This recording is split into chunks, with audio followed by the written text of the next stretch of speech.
The only thing I can remember is the tip of your smile. The only thing I can Salut Guillaume. Merci Salut d'être là Guillaume. avec nous. On vient d'écouter les premières secondes du dernier single de Kade Bostani, Lovelace. Est-ce que tu peux nous en dire un peu quelque chose sur la genèse de ce titre? Déjà, salut à vous. Merci pour l'invitation. Avec plaisir. Alors, Lovelace, c'est mon dernier single avec une chanteuse grecque qui s'appelle Vassilina. Je peux faire une présentation longue ou courte ou moyenne. Vas-y, tout ce qui Je nous... me laisse aller, on a du Combien temps. Non, mais c'est intéressant parce que, Vassilina, c'est une artiste que j'ai découverte à Athènes. On a fait deux shows avec Kade Bostani. Deux gros shows à guichet fermé. C'était dingue, quoi. C'était il y a une année environ. Et elle faisait la première partie. Et moi, j'aime bien aller écouter ce que font les autres. Et puis, moi, j'ai aimé sa vibe. Et puis surtout, à côté, on s'est bien entendu. Enfin, j'ai trouvé qu'elle avait un truc où je me disais, tiens, j'aimerais bien trouver une excuse, un projet pour qu'on se revoie, pour qu'on crée quelque chose ensemble. Elle me faisait penser un peu à ces personnages des films d'Almodovar. Et je sais pas, je me suis dit, tiens, voilà, un jour on collaborera. Et puis, le temps passe, voilà. Je vais pas trop exposer mes plans. Et puis d'un coup, je suis invité à Paris dans un studio qui s'appelle Sony CSL. Et puis c'est un studio de recherche. Ils font des outils de création musicale où il y a de l'intelligence artificielle dedans. Donc c'est vraiment un studio de recherche fondamentale. Leur but, c'est pas de vendre quelque chose, hein, c'est vraiment de faire de la recherche. Et puis j'ai cette opportunité d'aller là-bas. Et puis en même temps, je me dis, tiens, est-ce que c'est pas euh, peut-être l'occasion de proposer à Vassilina qu'on se revoie pour éventuellement expérimenter et puis voir si ça aboutit sur des morceaux ou pas. Alors, je lui propose, quoi. Et puis, elle a été enchantée par l'idée.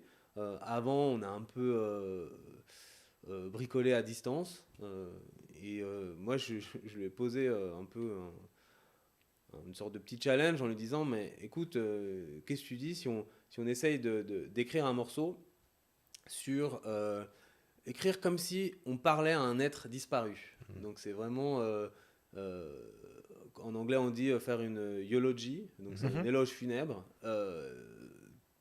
C'est un enterrement, tu montes à l'estrade et là tu vas t'exprimer pour un être cher disparu. Donc, est-ce qu'on ferait un texte là-dessus? Et puis, moi, je me suis dit, ça passe ou ça casse, quoi. C'est soit, soit elle répond pas à l'email, Mm. soit elle est à fond. Et puis, immédiatement, elle dit, ouais, super idée, allez, go, quoi. Donc, on commence à écrire. Et puis après, on se donne rendez-vous à Paris. Et voilà. Et on expérimente. Et puis, très rapidement vient le morceau Lovelace. Et voilà. C'est comme ça que c'est parti. Mais alors attends, comment ça s'est passé? Parce que du coup, vous avez écrit le texte ensemble à distance, et vous avez déjà commencé à expérimenter sur les sons, Ouais. chacun de votre côté? Ouais, bien sûr. C'est vrai que quand je fais beaucoup de collaborations, et puis quand il s'agit de musique, on part pas d'une page blanche. Moi, j'ai toujours des ambiances, des instrus, je sais pas, une grille d'accords, quelque chose qui moi me plaît et qui en fait, euh, voilà, ça devient la première impulsion.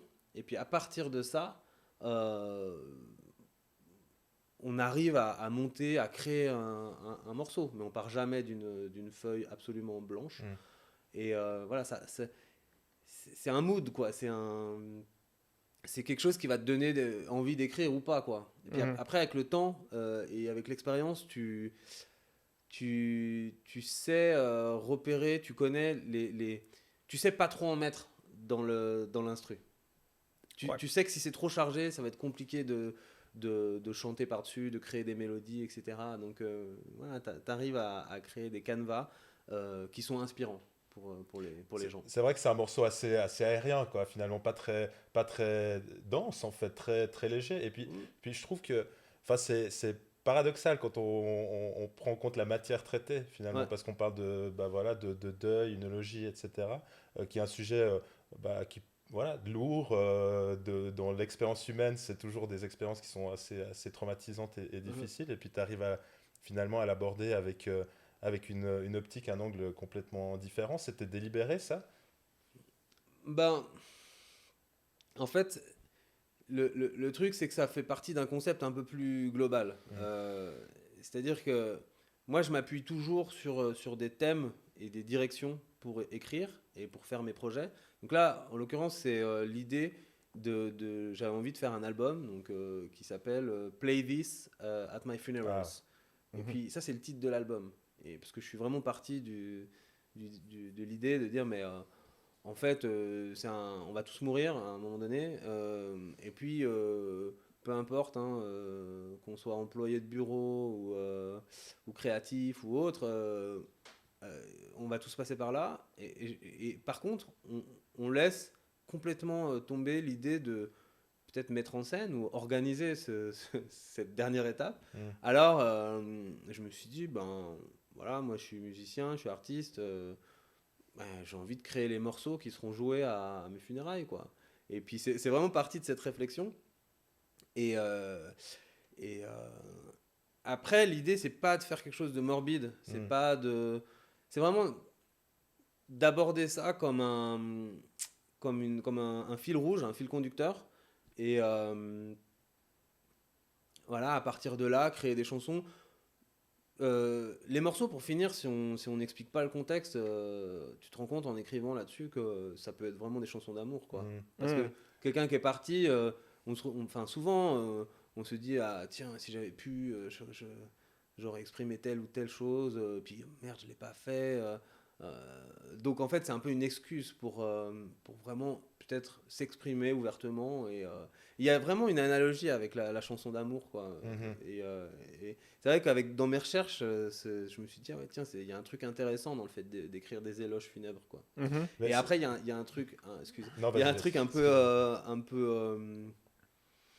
il y a un sujet comme ça qui peut un peu faire peur et en tout cas qui interpelle. Enfin, moi, quand je me lance dans l'écriture d'un album, j'ai toujours besoin un peu d'une toute petite dose de scandale et puis quelque chose aussi en dessous qui est assez sincère et puis qui fait écho à, je sais pas, peut-être des peurs que j'ai ou des sujets qui me préoccupent un peu. Et Tu voilà. penses que c'est scandaleux de parler de la mort? C'est pas scandaleux, mais je trouve que pour moi, c'est un moyen d'explorer un sujet qui me fait un peu peur, quoi. Enfin, Mhm. puis j'imagine qu'il fait peur à pas mal de gens. oui, Voilà, je mais pense que c'est, la majorité des individus ont quand même un problème avec la perspective de la mort inévitable. bah, on t'apprend plein de choses dans Ouais. la vie, à l'école, on donne des leçons sur tout, mais en fait, pour finir, un truc qui est valable pour tout le monde, Mhm. la mort, on se documente pas trop, pour Mm. finir, on n'en parle pas trop, et puis c'est un truc je sais pas, ouais, c'est inéluctable, ça Ouais. va arriver, donc dans mon esprit, j'essaye de peut-être rendre le truc Dédramatiser peut-être. adoucir. Ouais, Ouais. dédramatiser, c'est un Mm. peu un grand mot, mais Ok. peut-être adoucir ou en tout Ouais. cas me frotter un peu au sujet pour que, Mhm. je sais pas, si ça arrive le plus tard possible, j'espère, j'aurais un peu abordé le truc, quoi. Voilà. Mais tu as fait l'analogie avec le départ d'une personne aimée, Mm. donc une rupture, et puis les ruptures sont parfois vécues comme un deuil, Ouais, en ouais. vérité, hein, une rupture amoureuse. Donc l'analogie est bonne. Et si je peux être franc avec toi, moi je pensais que c'était une chanson sur une rupture. Ah, Je l'ai comprise comme ça. Ouais. en fait, c'est ça aussi qui est intéressant, c'est que entre les personnes ta manière d'écrire un texte et comment il va être reçu par les auditeurs, ben, quelque part, on n'a on n'a pas besoin d'être vraiment d'accord Mm. sur le sujet, quoi. Mm. C'est une belle chanson, c'est quand chacun peut se l'approprier et que ça fasse écho ben, en fait, c'est un outil quelque part une chanson et t'en fais ce que t'en veux et c'est pas parce que j'avais envie d'écrire sur la mort que d'un coup ça doit te toucher par rapport à la mort, ça peut être autre chose. Et puis je pense que voilà les bonnes chansons c'est ça quoi, c'est qu'il y a une certaine ouverture et c'est aussi pour ça que dans tout ce qui est visuel, tout ce qui est vidéo, tout ce qui accompagne une chanson, je trouve que en fait c'est à double tranchant parce que quand tu regardes une vidéo, en fait, tu prends l'image avant la musique quelque part, quoi. Et des fois, l'image peut prendre le dessus, et je trouve que c'est dangereux parce que d'un coup, tu coupes l'imaginaire. Enfin, il y a plein de fois où moi, j'aime des chansons, je vais voir les clips, et d'un coup, je me dis ah mais non, mais en fait, moi, je le voyais pas comme ça. Puis je rêvais, et puis l'imaginaire est beaucoup plus puissant que l'imaginaire de chacun est beaucoup plus puissant que ce qu'on va pouvoir lui imposer visuellement. Voilà, donc c'est... Alors j'aime bien faire des clips aussi, mais c'est toujours un peu une prise de tête, quoi, d'arriver à avoir le bon visuel qui soit assez prenant, assez fort, mais en même temps qui laisse de l'espace à l'ambiguïté, et à la personne qui écoute, quoi. Ouais. Mais c'est le grand problème des films sur des livres, où d'un coup tu peux être projeté, tu peux avoir projeté un imaginaire sur le livre, et ensuite on te montre un film et on te dit bah c'est comme ça. Ouais. Et bon, du coup, tu disais vous avez écrit la chanson ensemble et vous êtes retrouvés à Paris. Et toi, t'avais fait t'avais des éléments audio. Ouais. Comment ensuite vous êtes arrivé jusqu'à la chanson finale? C'était quoi le processus de création une fois que vous étiez à Paris? Ah bah c'est une grosse galère, hein. Moi, je passe ma vie à galérer, hein. C'est à la base, au départ, l'instru était complètement différente. Vraiment, moi je l'ai pas sous la main, mais c'est même peut-être assez intéressant. Là, je suis en train d'éditer un peu une vidéo qui explique comment on a fait ce morceau, mais ça part de très très loin, quoi. Et en fait, en français, c'est pas très bien de faire l'analogie avec la nourriture pour la musique, mais quelque part, c'est assez proche. C'est comme si tu fais un repas, tu as des ingrédients qui sont de base, en fait, qui pris séparément, bon, c'est intéressant, mais c'est pas dingue non plus, quoi. Et en fait, tu vas arriver à créer quelque chose qui, à la fin, va être construit, va être bon au goût, va être équilibré. Ben, en fait, faire de la musique, faire un morceau, c'est ça, quoi. T'as différents éléments et bien utilisé, tu vas arriver à un repas, à quelque chose de vraiment construit. Et moi, je passe mon temps à expérimenter avec différents éléments, différents ingrédients, et je fais table rase assez rapidement aussi. Je suis vite. Je teste la résistance et comment on dit je m'attache pas forcément à une l'instru de départ. C'est-à-dire que l'instru de départ, elle est là pour travailler, pour aller plus loin, mais je la remets vite en question. Et donc, il y a eu tout un cheminement qui ont mené à Lovelace. Je sais pas, je dis n'importe quoi, il peut y avoir un banjo à un moment donné où, j'appelle mon pote qui joue du banjo, arrête tout dans ta vie, faut essayer le banjo là. Et puis, bon, il est cool quoi, et il me dit, bon Guillaume, tu sais quoi, je peux te faire ça, mais dans 2 heures, envoie-moi ce que tu veux. Ce que tu veux faire, et puis on se reprend dans 2 heures, alors il arrête tout, on fait le banjo, waouh, c'est génial, et pour moi c'est le meilleur morceau du monde. Et puis 2 jours après, allô, désolé, en fait tu peux essayer une guitare acoustique parce que je crois que le banjo ça va pas. Enfin voilà, quand je dis que je galère, c'est que je remets beaucoup en question les choses, mais c'est pour essayer en fait c'est une recherche et qui me permet à la fin de présenter quelque chose qui pour moi est vraiment juste et puis a l'équilibre parfait comme dans un plat en cuisine où voilà, c'est pas parce que t'as je sais pas de la ciboulette à dispo qu'il faut absolument mettre de la ciboulette partout, quoi. Donc c'est voilà. Mais l'analogie avec la bouffe en français, entre la bouffe et la musique, c'est des fois un peu casse-gueule. Faut pas parler de soupe, en tout cas. Bon, mais t'as le truc où tu peux rajouter des ingrédients qui sont tous bons individuellement et ensuite tu te retrouves avec un truc qui est dégueulasse à la Ouais, fin. ouais. Ouais. Donc mais c'est assez ça, en fait. Hein. Et c'est pas parce que ta ciboulette, t'es allé l'acheter au marché et puis t'as vécu un truc en allant acheter ta ciboulette parce que la personne qui te l'a vendue était super. T'as expliqué c'est de la ciboulette de dingue. Faut savoir laisser tomber la ciboulette. Faut savoir laisser tomber Faut pas trop s'attacher à la ciboulette. Voilà, Ouais. exact. Ouais. Et pareil pour le banjo. Un jour, j'arriverai à faire une chanson où il y a du banjo, Mais du coup, pour rebondir là-dessus, est-ce que ça t'est arrivé dans ta carrière de trop t'attacher à un ou plusieurs ingrédients et te dire, ouais, il faut vraiment que j'arrive à le squeezer dans ce morceau? Tout Et le qu'après temps. ça sort et tu te dis, tout le temps, t'as ta période. j'ai déconné, je suis allé trop loin, j'ai trop insisté, Non, parce j'étais que trop attaché. quand ça sort, c'est pour moi. Je regrette jamais les morceaux qui sont sortis. En fait, c'est comme un tatouage, quoi. Tu as ton idée, tu le fais. Puis après, ce qui est intéressant, c'est quand tu commences un peu à le regretter, mais tu le regrettes pas au point de le détester, Ouais, quoi.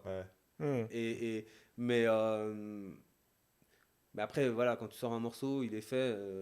Si tu regrettes un tout petit peu, c'est ce qui te donne envie d'en faire un autre. Donc pour finir, c'est aussi ça, quoi. Quand tu es musicien, tu regardes toujours vers l'avant.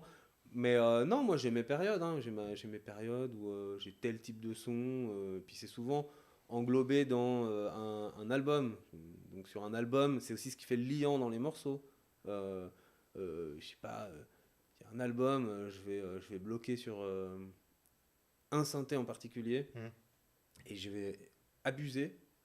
et l'album d'après, je vais dire, oula, surtout pas de J'ai synthé, ma dose. ou que de la guitare, ou je sais pas, un enregistreur à bande en particulier, tout passe là-dedans. J'exagère, et voilà, Mais ça, c'est un peu ces petites lubies qui font que. Je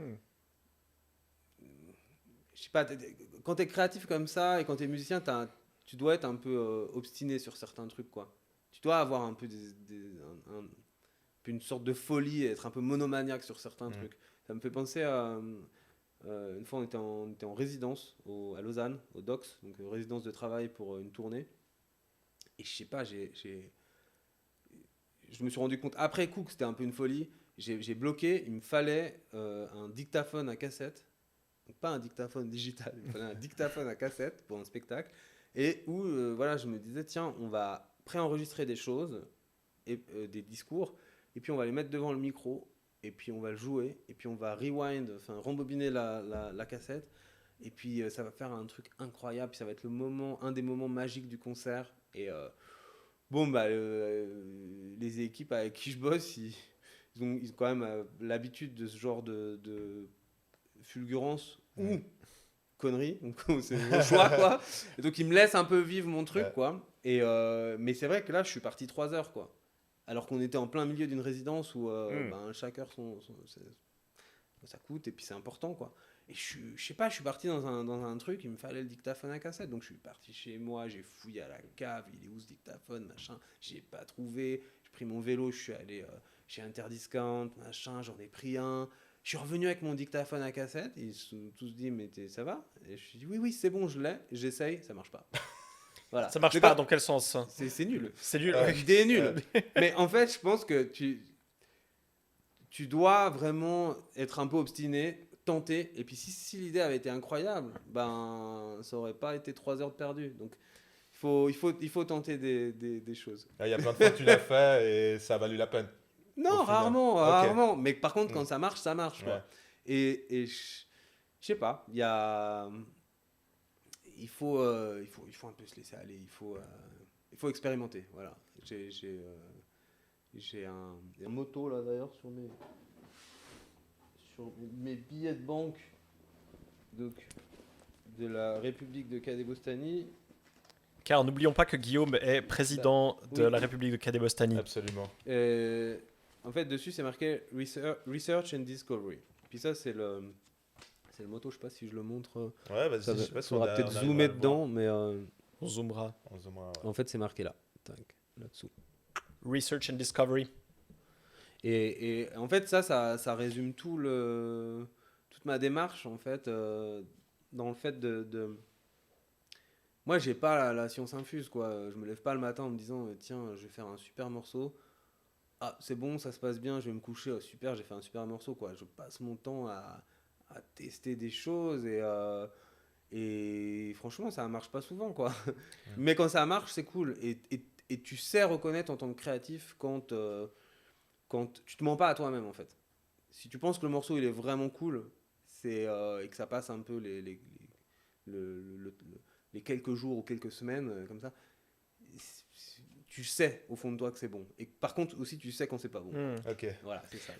Mais ça me fait un peu penser à ce que Edison avait dit quand il disait que c'était sa 10 millième expérience d'ampoule qui a fonctionné. Et puis il avait dit bah, j'ai trouvé 9999 manières dont on peut pas faire une ampoule. Bah, Ouais. c'est un peu ça. Tu dois passer par toutes ces expériences pour trouver Ouais. ce qui marche à la fin. Ouais, mais ça peut faire peur. Hein.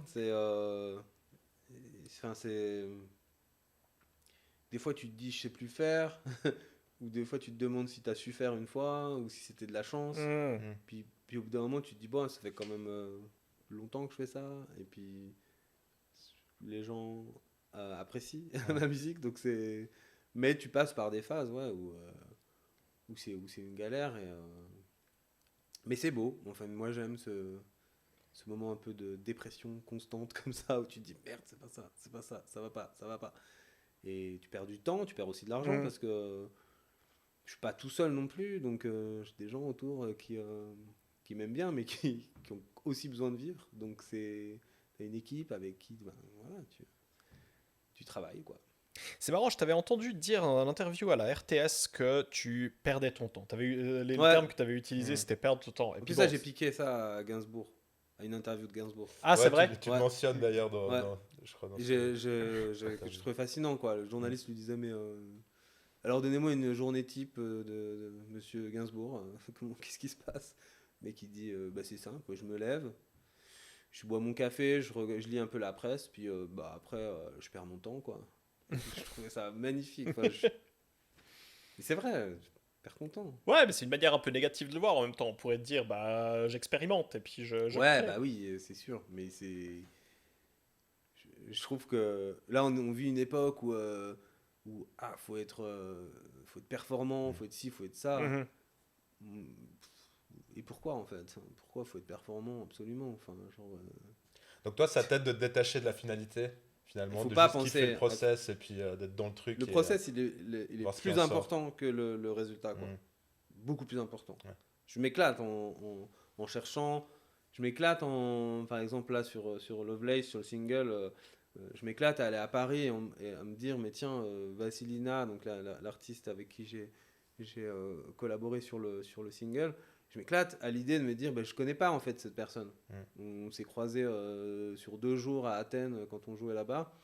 Euh, j'ai un bon pressentiment, je pense qu'on va arriver à faire de la musique ensemble, mais il n'y a rien de garanti quoi. Et je book une semaine de boulot quoi. Je suis un peu kamikaze quoi, parce que si ça se passe mal pendant une semaine, on fait quoi?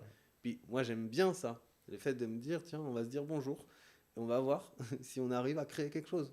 Et j'aime bien cette espèce d'incertitude et en fait le fait de se dire mais il n'y a rien qui est acquis, il n'y a rien qui est vraiment écrit, gagné d'avance. Ça, je trouve cool. Ça te pousse à être un peu aiguisé et puis voilà, à te remettre tout le temps en question. Moi, je pourrais pas faire un boulot routinier où tous les jours je sais ce qui va se passer. Moi, j'ai besoin du danger, quoi. Mhm. Ça t'est arrivé de. Pardon. Vas-y. C'était arrivé de lancer une collaboration et puis que ça marche pas? Ouais, il y en a plein qui marchent pas. Ou il y en a plein où tu crois que ça marche, puis à la fin, c'est l'horreur. Et comment c'est- tu gères ça? Bah, tu galères. C'est une galère. Bah, il y a des collaborations où tout va bien et où le morceau est génial, et puis d'un coup, je sais pas ce qui se passe. C'est genre, ah non, mais j'ai plus envie que ça se passe, quoi. Mais attends, on a quand même investi beaucoup d'énergie dedans, sans parler de l'argent. Mais bon, il y a aussi un peu d'argent. Et puis, enfin, tout est cool. Qu'est-ce qui se passe? Oui, non, mais voilà, j'ai changé d'avis. Puis, ben, bah, tu essaies de faire en sorte que ça se passe, puis des fois ça se passe pas, et puis tu es dégoûté, et puis après tu te bouffes le truc, et puis après ben, tu apprends à gérer ta frustration, et après tu te dis, bon, bah ça se passe pas bien avec cette personne, bah ça se passera mieux avec une autre personne. Mais ça c'est dingue, et les gens ils se rendent pas compte, et ils se rendent pas compte aussi, des fois des morceaux que les gens adorent, mais vraiment se disent, je sais pas, ils le jouent à leur mariage, quoi. Mais la galère derrière que ça a été pour le faire, pour le sortir, Ouais. et où enfin, tu sais, tu te dis, mais attends, mais il est génial ce morceau, c'est extraordinaire. Ah oui, non, mais je suis pas sûr, mais ça me représente pas, etc. etc. Enfin, et ça, ben voilà, je veux pas je veux pas le crier sur les toits, mais maintenant, avec le temps, vu que j'ai collaboré avec énormément d'artistes, ben je peux lancer ça sans qu'on sache de qui je parle, parce que c'est pas mon but voilà, de dire du mal de qui que ce soit. Mais ouais, des fois, c'est une galère, quoi. Et c'est frustrant parce que moi, je fais de la musique pour me faire plaisir. C'est mon but, c'est ça. Et quand il y a un truc qui me fait ultra plaisir et je me dis, mais le morceau, je l'écoute en boucle et je me lasse pas et j'adore, je pense après aux gens aussi qui vont écouter ce morceau et voilà, ça va leur générer beaucoup de plaisir, beaucoup de bien. Et d'un coup, il y a un truc qui bloque et tu te dis, bah non, mais non, mais c'est trop triste, quoi. Voilà. Mais ça t'est arrivé parfois que ce soit toi qui n'aies pas le feeling, au final? Tu essaies de travailler avec la Ah, personne et puis ça bourgeonne pas, il n'y a pas y a pas la connexion, il n'y a pas de la ouais, flamme. mais en réalité, ça, je sais pas. Il y a toujours, en fait, t'arrives dans les collabs, moi j'aime être euh, dans la même pièce que la personne avec qui je travaille. Je trouve que c'est important. Mais non, on arrive toujours à faire des trucs. Et en plus, j'ai un spectre musical qui est hyper large. C'est-à-dire que, aussi, même si ça marche pas pour Kade Bostani, ça peut faire un morceau pour quelqu'un d'autre. Puis ça, c'est vraiment intéressant. Enfin, c'est un peu bizarre de dire ça, mais il n'y a pas de déchet, quoi. Mm. Enfin, à part si le morceau vraiment est pas bien. Puis même quand le morceau est pas bien, moi, je fais toujours en sorte de terminer les morceaux pour que dans un mois, on puisse l'écouter et qu'on se dise, tiens, c'est pas une boucle, en fait. C'est un morceau construit. Et peut-être que bon, ben, le refrain il est pas bien, peut-être que le couplet est pas bien, mais le pont il est super intéressant. Et en fait, si j'utilise ce pont avec ce que j'ai fait avec une autre personne, tu vois, où j'ai un couplet-refrain, peut-être que c'est l'élément manquant. Enfin voilà, je finalise les choses, même si c'est pas dingue, pour vraiment avoir une grosse bibliothèque et après pouvoir le placer où je veux, quoi. Voilà. Ça t'est arrivé d'avoir des morceaux, tu disais le morceau que t'écoutes en boucle, tu te dis que c'est génial, d'avoir des morceaux où tu te dis que c'est vachement bien et puis c'est pas reçu aussi bien que ça par le public, ou à Ouais, l'envers, d'un bah morceau. oui, bah oui. Des fois, tu y crois et tu te dis c'est extraordinaire et en fait, je sais pas, ça fonctionne pas ou ça prend pas aussi bien que tu aurais imaginé. Mais bon, bah, on est en train de parler de musique et d'art en fait, donc ben, c'est pas très grave. Hmm. Après, ce qui serait grave, ça serait de sortir quelque chose où moi j'y crois pas et puis derrière, bon bah si les gens y croient pas, ok. Si les gens y croient, je trouve ça dangereux en fait. Ouais. Enfin, ce qui est important, c'est que ça me plaise à moi. Mhm. Et après, je le partage. Mais je ferai pas un truc, je sortirai pas quelque chose qui me plaît pas à moi. Voilà. Et il y a une sorte de déontologie comme ça, il y a un code Mhm. qui est fait entre toi et toi-même et que tu dois respecter. Sinon, tu peux pas faire ce métier très longtemps, je pense. Enfin, c'est dingue, hein, c'est un truc un peu. C'est pas un truc qui est programmé, mais c'est un truc que tu apprends avec le temps en fait. Faut pas chercher le succès.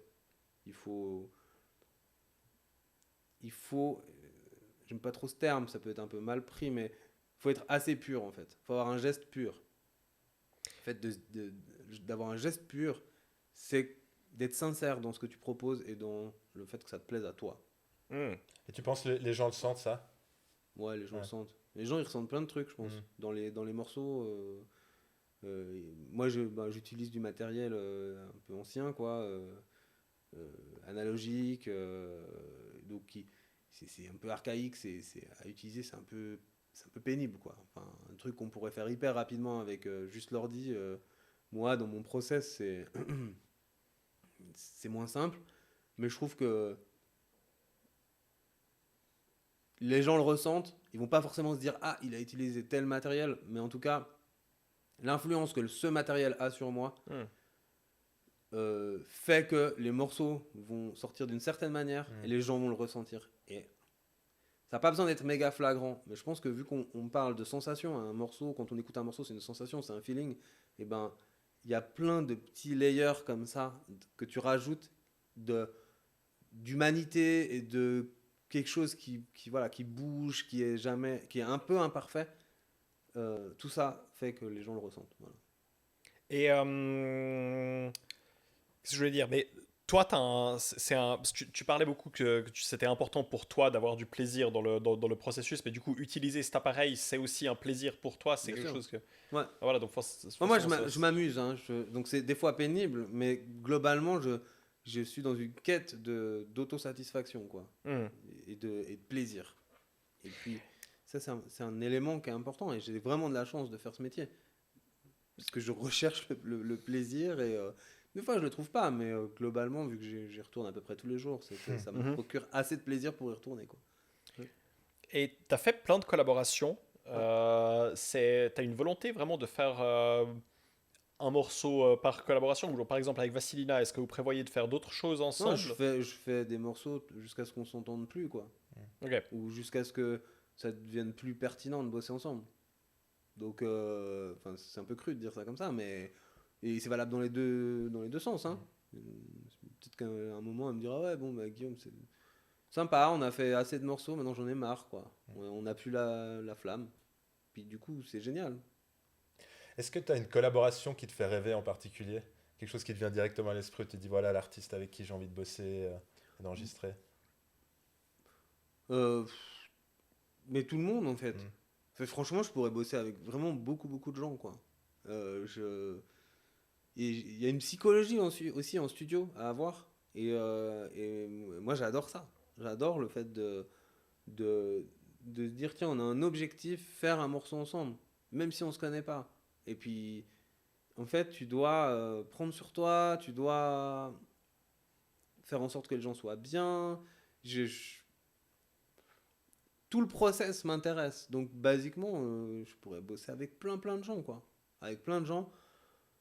T'as tous les profils en studio. Hein. T'as les gens qui veulent faire un tube. Bon, bah, c'est dur. Hein, les gens qui veulent faire un tube, c'est pas gagné. Mais ceux qui ont peur, ceux qui ont des attentes incroyables, ceux qui sont plus à la cool et qui se disent, bon, tu sais quoi, j'ai 2 jours à perdre, voyons ce qui se passe. Voilà. Et c'est en ça que l'exercice est super intéressant. Là, tu mets en avant certaines des qualités humaines qui sont nécessaires à l'interaction, enfin une bonne interaction entre deux artistes. Tu dirais qu'à travers ton travail, ça t'a amélioré en tant que personne au final, de devoir gérer des caractères différents, des sensibilités différentes, et puis tout ça pour atteindre un but finalement qui dépasse un peu les deux artistes. C'est l'œuvre, enfin une chanson, un album.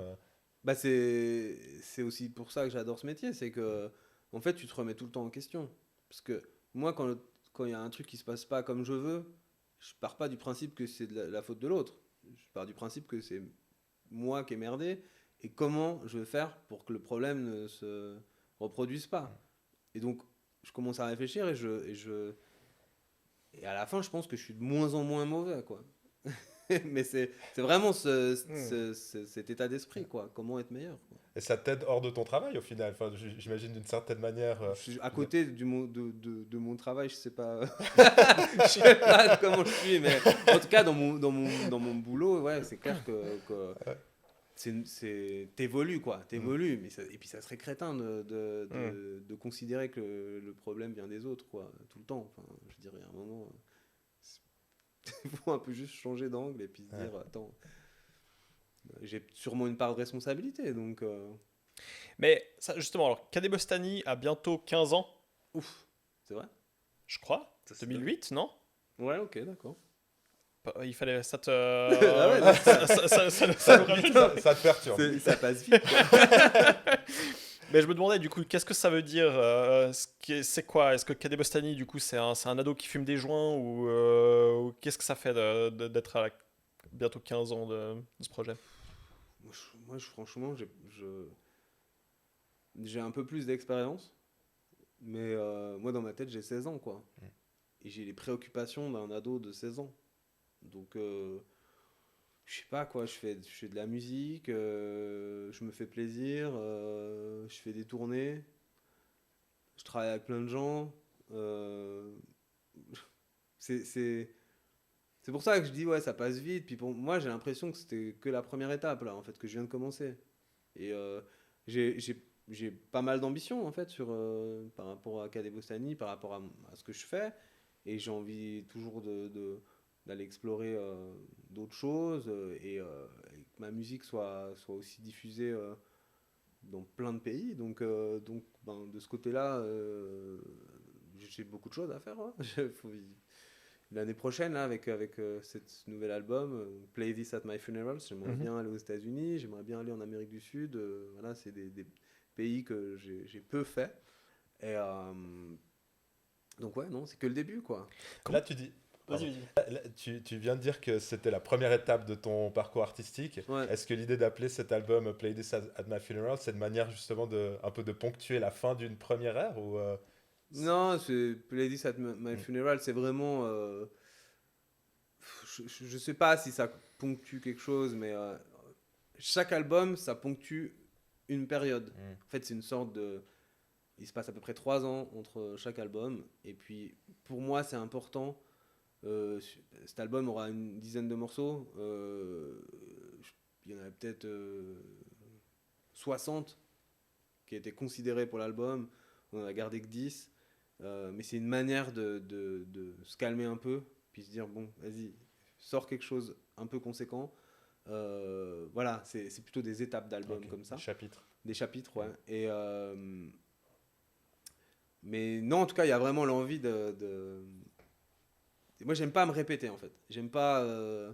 une fois qu'il y a un truc qui marche, ok, c'est bon, j'ai vu, je passe à autre chose. Donc, pareil pour le show, il va changer l'année prochaine. Là, je suis en train de travailler dessus. Je change l'instrumentation, les instrumentistes, la plupart vont rester, mais j'en ajoute des nouveaux. Enfin, mais je veux pas avoir une formule parce que moi je suis hyper peur de l'ennui et du fait de rentrer dans une routine et à la fin de plus être aiguisé, quoi. Parce que surtout dans ce milieu, je pense que si tu commences à t'endormir et puis à croire que t'es le meilleur, en fait tu coules et puis là tu peux vite couler. Enfin, voilà, la musique c'est un milieu dur pour ça, quoi. Vous êtes combien sur scène en tournée? Là, sur ce tour-là, on était 5 sur scène. Donc c'était moi qui m'occupe de tout ce qui est synthé, électronique, une chanteuse, un chanteur et puis 2 cuivres. Et puis dans le futur, là, je suis en train d'expérimenter sur là, il y a pas mal de percussions aussi qui arrivent. Il y aura sûrement de la guitare. Enfin, il y a ouais.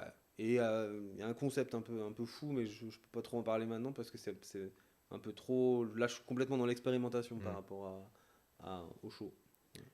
Ok.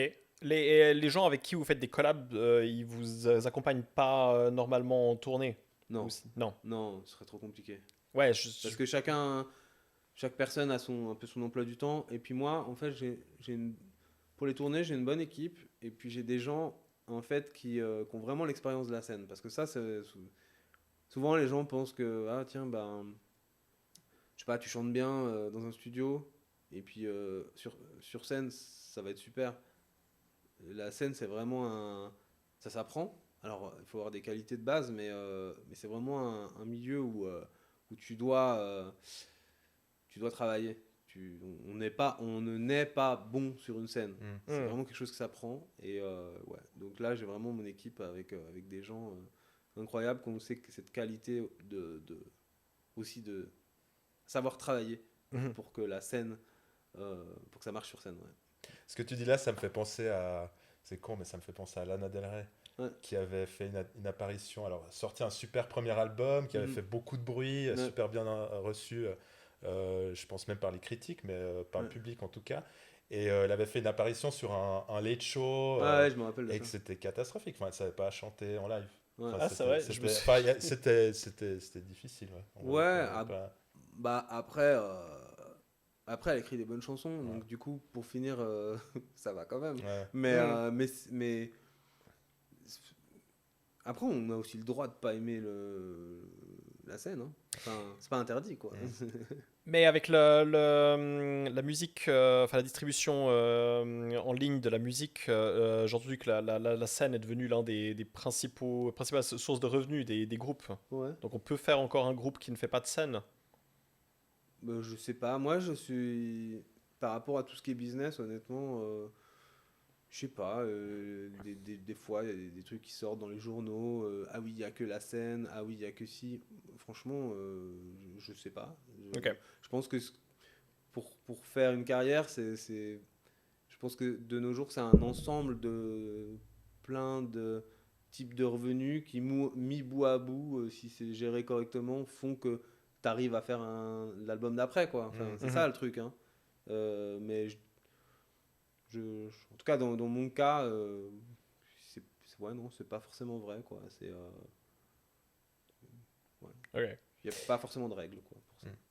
Et durant la pandémie, vous avez lancé plein de nouveaux trucs. Ouais. Vous avez fait un concert en ligne, vous avez fait KD Bostani TV. Ouais. Et puis j'ai entendu dire que vous avez eu beaucoup de succès du coup. Il y a eu beaucoup plus de vues sur. Ouais, bah le concert en ligne, là, c'était fou, quoi. On a fait un truc en live, c'était assez flippant, en fait, de faire ça, de se dire, on était sur la main page de VK, c'était le Mhm. gros réseau social. Et c'était dingue, quoi. Quand t'as le compte à rebours, puis tu vois, je sais pas combien il y avait de personnes en live, mais si tu dis ça, y est, on est en live, quoi. Et on Et a vous fait étiez cette où? Vous étiez dans performance. votre studio? On était chez moi. Ok. Ouais, dans le salon, et on avait notre équipe pour filmer, et il y avait pas mal de paramètres qui faisaient que potentiellement ça pouvait merder, quoi. Et puis encore une fois, voilà, ça c'est une aventure. Moi je vis pour ces moments-là. C'est-à-dire qu'en fait, quand tu as la pression de se dire, bah tout ne dépend pas que de toi, tu fais partie d'un maillon, et tu as une équipe, et tu dois faire en sorte voilà, en l'occurrence de faire un live avec des milliers de personnes au bout qui regardent, et t'es pas sûr que ça marche, tu fais tout pour que ça marche, et tout le monde est motivé, et quand ça se passe, bah, à la fin on a fait la fête, quoi. C'était dingue, on a vu les chiffres, on était fous, ça a bien marché musicalement, techniquement c'était cool, les gens étaient contents, voilà. Moi je vis pour des moments comme ça, et je peux aller me coucher et me dire tiens, on recommence quelque chose le lendemain, mais c'est ça qui me rend heureux, moi, en fait. Excellent. Et tu avais lancé KD Bostani TV, du coup, où tu montres un peu les coulisses Ouais. de KD Bostani. Qu'est-ce qui t'a motivé à faire ça? Ben, j'ai toujours eu envie de le faire. Après, je suis assez pudique, en fait. J'aime pas trop les gens qui l'ont toujours ouverte pour rien dire. Et du coup, j'avais pas envie d'être ce genre de personne. Et puis, en même temps, je me suis dit, tiens, j'ai une manière de faire avec le temps qui fonctionne, et qui est un peu atypique. Ben, je vais le montrer, quoi.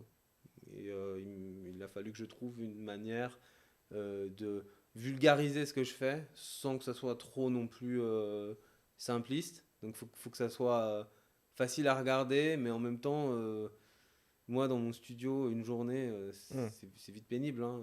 Quelqu'un qui connaît pas, qui regarde, il se dit mais le mec est fou, quoi. J'ai mon beau-frère qui est venu un petit moment à la maison, on l'a hébergé, et il me dit mais Guillaume, t'as écouté une boucle pendant 6 heures, qu'est-ce que tu fais, quoi? Il n'y a pas de variation, il n'y a rien. Non, mais je bosse, hein, t'inquiète. Et voilà, donc il a fallu que je trouve une manière un peu engageante de raconter mon histoire, et en même temps pas être non plus trop vulgaire, parce que ceux qui sont vraiment intéressés par le sujet, j'avais envie qu'ils puissent regarder en se disant ah ouais, tiens, c'est intéressant, je pensais pas ci ou ça. Je voulais être aussi un tout petit peu inspirant pour les gens, quoi. T'as tout un tas de collaborations internationales. Ta musique, elle est apparue dans des films, dans des séries, Netflix. Tu as fait une reprise de Crazy in Love qui était énorme, qui a été reprise par Beyoncé, ce qui est incroyable. C'est joli, hein. Histoire de boucler la boucle. Ouais. t'as parlé un petit peu de tes velléités internationales, enfin, au niveau de Ouais. conquérir le marché américain. Mhm. C'est quoi ta vision, si t'en as déjà une, pour cette prochaine ère de Caleb Ah bah, une Bostani? vision, ma vision c'est l'album. Après, Ouais, un rêve et une ambition, ouais, je sais pas, ça serait que ça marche aux US, quoi. ouais. Enfin, puis en Amérique du Sud, je sais pas, j'ai envie d'aller au Brésil. Mais c'est. Bah, je sais pas, je lance des choses, puis je me Mhm. donne les moyens de, voilà, de tout faire pour que ça marche, puis ben, on verra. Si ça marche un tout petit peu, je serais hyper heureux, Mhm. quoi. Puis ça marche bien, je sais pas, pour moi c'est impensable. Mais voilà, j'y vais en une petite dose de culot, un peu d'arrogance, et puis à la fin, moi je vends de la musique, quoi. Hein. Donc il y a un moment, ça reste un plaisir, quoi. Mhm. Je force personne, enfin je sais pas, j'arnaque personne, quoi. Je Ouais. force personne à acheter, à acheter mes trucs, quoi. Alors, tu peux Enfin, forcer personne à écouter ton. ouais, donc j'ai ton de produit. l'ambition, mais pour quelque chose qui est, voilà, c'est de la créativité, c'est de l'artistique, et en règle générale, ça fait du bien aux gens, quoi. Donc, ouais. Mais tu fais des choses, il y a des choses que tu fais différemment dans le but d'avoir du succès aux US. Bah, Est-ce qu'il faut faire des choses différemment? moi, je pense qu'il y a deux phases. Il y a la phase où tu crées, et il faut être hyper pur, faut avoir une certaine pureté dans la création. Donc, pas penser aux gens qui vont écouter, pas essayer de se dire, tiens, je fais comme ça, parce que ça va vendre, ou autre. Puis après, il y a la deuxième phase, une fois que l'artistique est fait, une fois que c'est terminé, là, il y a la phase où il faut le proposer aux gens. Et puis, il faut trouver la meilleure manière de faire écouter ta musique aux gens. Et là, sur cette deuxième phase, moi, je suis hyper ouvert, quoi. Je suis hyper ouvert. J'ai un super manager depuis des années, en fait, qui me suit depuis le début et qui, voilà, c'est une super équipe. Et lui, il est très fort pour ça, quoi. Et ça veut dire qu'il y a un moment où lui a une manière de voir les choses où la première fois que je l'ai vu, parce que moi j'ai cet état d'esprit do it yourself, vraiment j'aime bien tout faire tout seul. Et la première fois que j'ai rencontré, on a bu un café, je me rappelle, c'était à Nyon. Et là, je me suis dit, oula, ça va vite dans sa tête, quoi. Ça va vite dans sa tête, il va pouvoir m'apporter des choses où clairement, moi je vais moins vite. Donc on a commencé comme ça. Et, mais je sais pas, oui, pour aller aux États-Unis, pour revenir à ta question, ben, on va essayer de, je sais pas, synthétiser un peu ce qu'est Cadet Bostani, il y a quand même un historique avec des succès, avec beaucoup de concerts, etc. Donc on va essayer de leur présenter la chose de la manière la plus alléchante possible. Enfin, mais moi je fais partie du music business, quoi. Il y a deux mots. La Hmm. musique, je m'en occupe et il faut être pur. Et puis le business, c'est le business. Faut y aller, quoi. Faut vendre la chose, quoi. Ouais. Tu parlais de la présentation de Caleb Bostani. Ouais. Euh, dans ton groupe, il y a une esthétique très délibérée qui est très connue. Il y a un Mhm. personnage du président Mhm. Caleb Bostan. Il y a je trouve une imagerie un peu autoritaire Ouais, quelque ouais. part, hein, Mhm. qui rappelle quelque chose un peu de l'ordre un peu de la dictature, ou des Ouais. choses comme ça.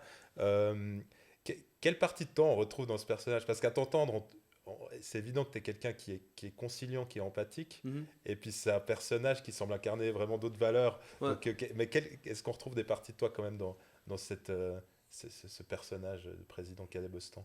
Ouais, bah, je pense qu'il faut quand même avoir un minimum des qualités de leader Mhm. pour mener à bien je sais pas, un projet comme ça. Et ici, t'es mou et je pense pas que ça marche, quoi. Enfin, il y a un moment où moi, je sais pas, j'ai une équipe avec des gens qui ont besoin aussi enfin qui sont dans leur style tous très bons, mais qui ont besoin d'être unis et tous regarder dans la même direction pour atteindre un but. Donc j'ai clairement ce côté leader et j'essaie de pas abuser de ma position. Mais il y a un moment, quand il y a des décisions à prendre, je me repose pas sur les autres pour les prendre. Et puis c'est après, clairement, voilà, les curseurs, on les a poussés au max dans Mm. le personnage, dans l'esthétique, parce que voilà, on t'arrive avec quelque chose de nouveau, il faut exagérer un peu, quoi. Mm. Et ça va aussi bien avec aussi l'envie d'aller aux États-Unis. Il y a un moment où nous, quand on parle là-bas, quand on discutait un peu avec des intermédiaires aux US, eux ils adorent cette république, ces gens, waouh, on n'a jamais vu ça. Et puis c'est ce qui ressort à fond, quoi. Parce que des bons musiciens et des gens qui font des belles chansons, ils en ont à l'appel. Donc qu'est-ce qu'ils vont. Enfin, à un moment, la musique, c'est une chose, mais qu'est-ce qui fait que tu te démarques encore plus? Il n'y a pas que la bonne chanson, quoi. Parce que des bonnes chansons, il y en a plein dans les disques durs de plein de gens, quoi. Qu'est-ce qui fait que ça passe, cette espèce de chape de plomb de notoriété, en fait? Comment tu casses le plafond, quoi. Ouais. Et je pense qu'aussi le concept, il est utile pour plein de choses, mais aussi pour ça, quoi. Ah, pardon, vas-y. Mais je t'avais entendu dire que à la base, tu avais créé cet alter ego, président Cadet Bostan, parce que tu n'étais pas tout à fait à l'aise et tu avais voulu créer un personnage qui était plus intéressant que toi-même. Bien sûr. Entre-temps, Cadet Bostani a eu un succès international.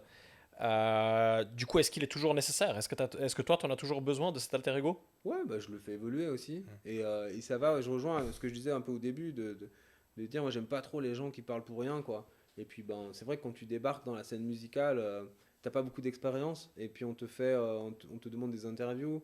Alors, c'est quoi ton inspiration pour ça? C'est quoi? Mais je sais pas, t'as 20 ans, t'as rien vécu, t'as rien vu. Ouais, alors je peux faire semblant je sais pas, de raconter l'inspiration du morceau, mais quelque part, je sais pas, t'as choisi de t'exprimer grâce à la musique, c'est pas pour écrire un roman ou commencer à parler tout le temps dans un micro, quoi. Donc, en fait, ce que t'as à dire, il est dans le morceau. Donc, je me suis dit, ok, j'ai quand même aussi un peu envie de jouer le jeu des journalistes, j'ai pas envie d'être tout seul, enfin, de laisser juste le morceau vivre. Donc, je me suis dit, tiens, ce concept de république imaginaire, ça va me permettre aussi de broder euh, autour d'un personnage fictif et que les gens aussi m'associent à une marque quelque part. La moustache, j'ai toujours la moustache. Enfin, il y a un peu un côté gimmick, quoi. Et puis franchement, j'ai pas honte de dire, ouais, des fois moi je suis un peu gimmick, quoi. Un petit côté un peu cheesy sur certains trucs. Et alors je pense que je peux être très très pointu sur un domaine et en même temps aimer des choses très cheesy et très gimmick. Et voilà, donc le personnage, il est vraiment utile. Il est vraiment utile et il permet de marquer les esprits, quoi. C'est arrivé parfois que cette esthétique soit mal comprise ou mal interprétée Ouais, par le public. Ouais. mais oui, mais c'est super. Mm. Quand les gens commencent à dire ah tiens, mais en fait c'est un nazi, quoi. Ouais. Mais moi, T'as eu des gens qui bien disaient sûr, ça? Ah, mais waouh. bien sûr, mais c'est incroyable. Mais oui, évidemment, il est nazi. Non, mais les gars, quoi, arrêtez de dire n'importe quoi. Mais à la fin, au moins, les gens parlent. Et puis, moi, ce que je trouve le pire, c'est de laisser les gens insensibles, quoi. Moi, je préfère être détesté sur un truc, mais au moins, les gens pensent à toi, quoi. Et pour moi, c'est assez important. Là, c'est vrai que des fois, on vit un peu une époque où certaines personnes, voilà, ont envie d'être gentil avec tout le monde, ah oui, non, mais surtout, c'est plein de bons sentiments. Ouais, super, mais souvent, les gens que je rencontre qui sont pleins de bons sentiments, en fait, quand tu creuses un C'est peu, une façade. c'est les pires ordures, quoi. Donc, voilà, moi, j'ai une manière de voir les choses. Je prétends pas être gentil avec tout le monde. Enfin, j'ai pas envie Après, je suis pas méchant, mais je sais pas, quand il y a un truc qui me plaît pas, je le dis, quoi. Et quand il y a un truc que j'adore, je le dis aussi. Voilà. Ça s'aligne avec la volonté d'être pur finalement.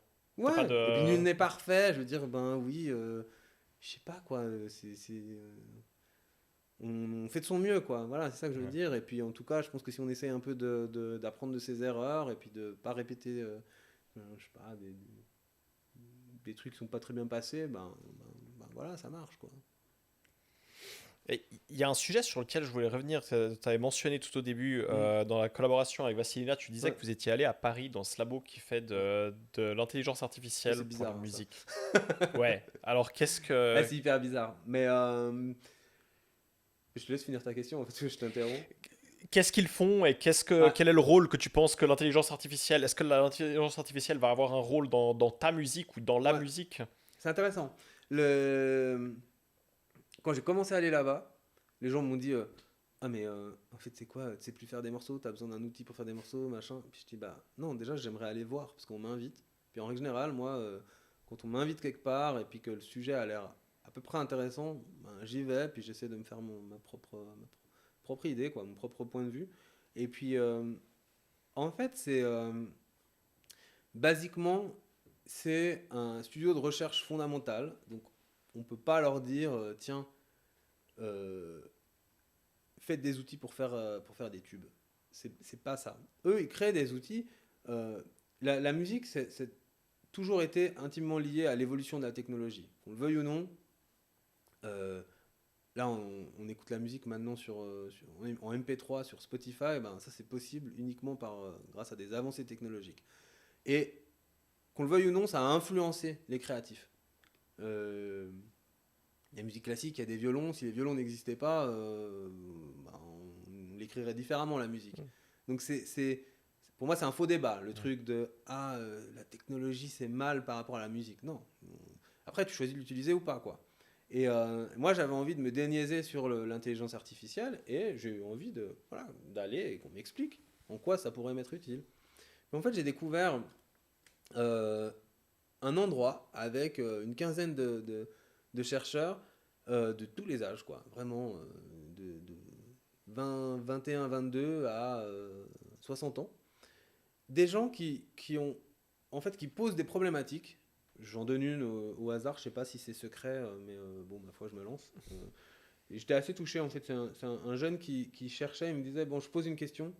Quand on écoute un morceau, est-ce que c'est possible d'avoir un outil qui va pouvoir extraire le son de la guitare et puis expliquer comment le son de guitare, avec quelle pédale, enfin, comment recréer ce son, avec quelle pédale le son a été fait, quel réglage, etc. Et j'ai dit d'accord, mais ça me paraît complexe. Il dit oui, c'est complexe, mais j'ai 2 ans pour le faire. Je sais pas si ça va marcher, mais je me lance. Et ben moi, j'ai passé une semaine la première fois au studio et je le voyais tous les jours arriver. On allait manger le midi ensemble. Et moi, j'étais subjugué, quoi. Je me suis dit, en fait, les chercheurs, c'est comme les musiciens, quoi. C'est à ce côté galérien où tu cherches et où tu as une monstre montagne devant toi. Au départ, c'est impressionnant. Puis après, tu raffines un peu le truc et tu n'es pas sûr que ça marche, quoi. Et donc, j'ai nagé dans ce milieu-là. Ouais, j'étais bien. Hein. C'est vraiment, quand tu es entouré que de gens comme ça, tu es super bien. Et puis, derrière, plus précisément, en gros, je sais pas. En gros, tu poses une question à l'outil et il te propose une réponse. Voilà. En gros, je crois que c'est ça qui résume les outils de Sony CSL. C'est, par exemple, il y a un logiciel où tu fais 3 accords, tu laisses un blanc, tu refais 3 accords derrière et tu poses la question au logiciel. À quoi tu penses dans le trou ? Qu'est-ce que tu aurais à me proposer ? Le logiciel a appris l'harmonie, mais il l'a appris mieux que beaucoup de gens. Il n'est pas capable d'avoir une sensibilité, comme un être humain créatif pourrait avoir. Par contre, il va te faire des propositions. Et ce qui est intéressant pour moi, c'est pas tant ce qu'il va me donner, mais c'est ce qu'il va me donner qu'est-ce que ça va avoir comme influence sur mon process créatif. Et puis je pense que ça peut débloquer des situations. Voilà. Et pour moi, c'est ça qui est intéressant dans ces outils d'intelligence artificielle. Mais moi, par exemple, j'ai un jeu de cartes à la maison qui s'appelle Oblique Strategies. C'est Brian Eno qui a fait ça. Et en fait, c'est un jeu de cartes où quand je fais des sessions, il est toujours à dispo. Et puis, ça te donne des guidelines. Donc, tu poses une question. Ok, ce morceau, le tempo, qu'est-ce que je devrais faire ? Tu tires une carte et là, ah ouais. Et là, il va te dire, je dis n'importe quoi, je ne les connais pas toutes par cœur, mais c'est genre, sois exubérant. Et, Oula, une petite... attaqué par une guêpe. Une fan. Et, sois exubérant.